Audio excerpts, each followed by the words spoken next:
All right, so we're going to be moving into chapter 2, and we're only going to cover the first two sections. So the first one is solving systems of linear equations. And so the first is a little bit of vocabulary, and it's not a huge deal, but it is good to know. And so there's two types of systems. One is inconsistent, and that's a system that has no solution. And the other one is consistent, where the system has at least one solution.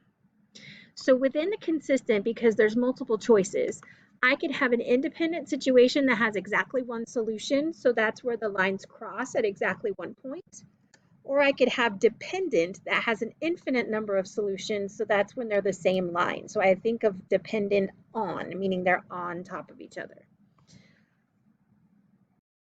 So there's two different types of ways to solve a system.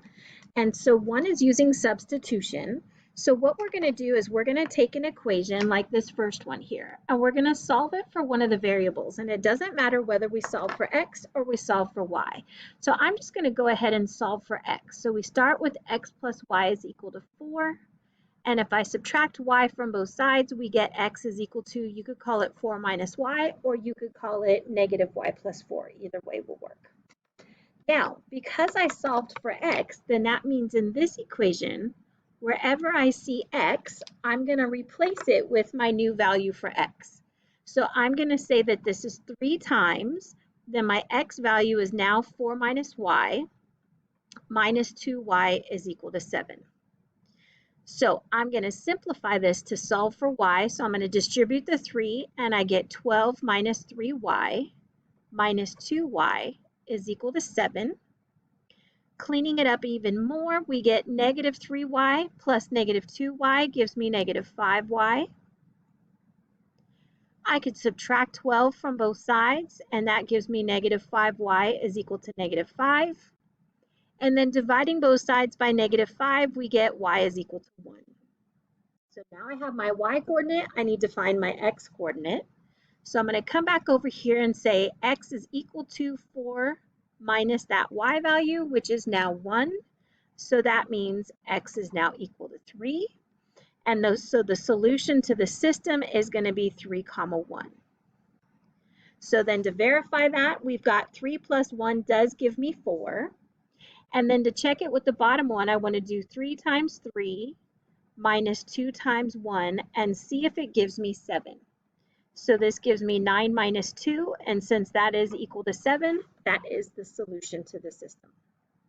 So the next type is solving by elimination, and this one is a little bit different. So this could be solved by substitution pretty easily by subtracting that 2x, but let's say it's not quite as easy. So I'm going to label the first one equation number 1 and the second one equation number 2.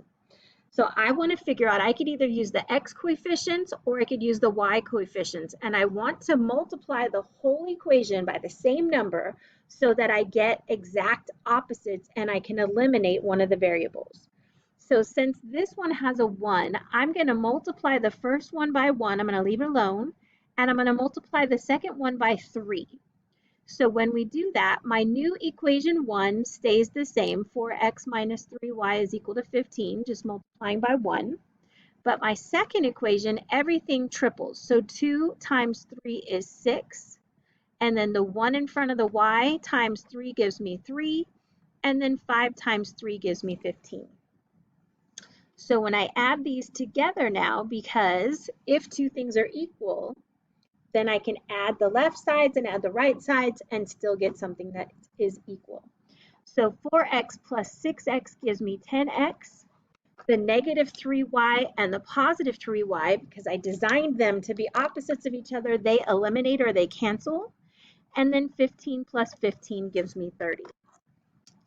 So then solving for x, I can divide both sides by 10, and I get x is equal to 3. Now, I don't have a nice little fancy equation like over here to substitute it back in, so I'm just going to substitute it back into one of the original equations. So I'm going to take a look at equation 2. So that gives me 2 times 3 plus y is equal to 5, and that's because x is equal to 3.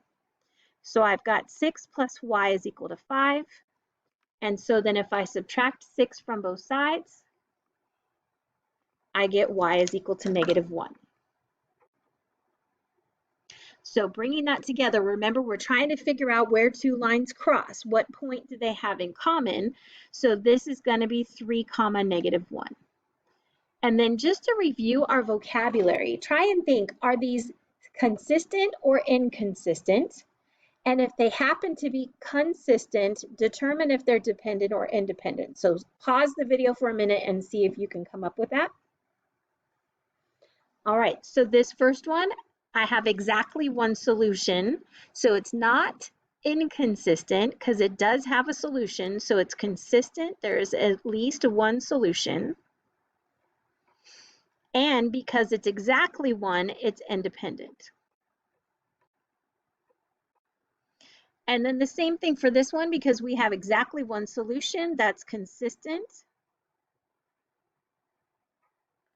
And because it's exactly one, it is independent. So consistent says at least one solution, independent says not just at least one, it's exactly one. All right, so take a look at the third example and pause the video and see if you can solve that one. So you could use elimination or you could use substitution. It doesn't matter. So I'm going to use elimination. So I notice I have 2's here and I can make these into -2's by multiplying that second equation by -2. So I'm going to leave the first equation alone. And I'm going to multiply the second equation by -2. So I get -2x, I get -2y, and I get -10. And then something crazy happens. Everything cancels. And we end up with 0 is equal to 0. Okay? So then the question is, when is 0 equal to 0? And the answer is that it's always equal to 0. And the reason is because if we multiplied this by +2, we'd actually get the same line. So this is one of those that's consistent. And it's also dependent because it has infinitely many solutions. Okay, but it doesn't mean every point everywhere in the graph. It's just the points that lie on those lines. So I'm going to pick one of the lines and I'm going to put it in slope-intercept form. So I'm going to pick this second one here. And if I take x plus y equal to 5, I'm going to solve that for y. And we get y is equal to -x plus 5. So the solutions are any coordinates that make this equation true because it would be true for both lines. So that means that this is going to be the set of all coordinates. So instead of just putting x here, I'm going to put coordinates x comma y such that, and again, if you want to put a line there instead of a colon, totally fine.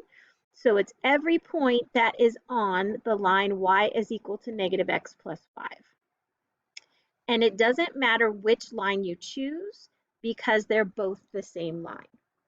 So take a moment to pause the video and go ahead and answer number 4. See what you. So hopefully you kind of notice that this left-hand side is the same as this left-hand side, but the 5 changed to a -6. So something is going to be different. So I'm still going to multiply this by -2. And again, you could use substitution if you want. I'll call this equation 1 and call this equation 2.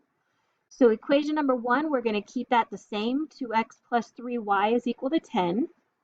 But equation number 2, I'm going to multiply through by -2. So I get -2x, I get -2y, and now I get +12. So when I add these together, hold on, that was a 2, my bad. So when I add them together, these cancel, but the 10 and the 12 don't cancel. So we end up with 0 is equal to 22. So then you ask the question, when is 0 equal to 22? And the answer is never. So what that means is, instead of being the same line like we had here, we have two different lines that never will cross because they are parallel. So this has no solution, which means it is an inconsistent system.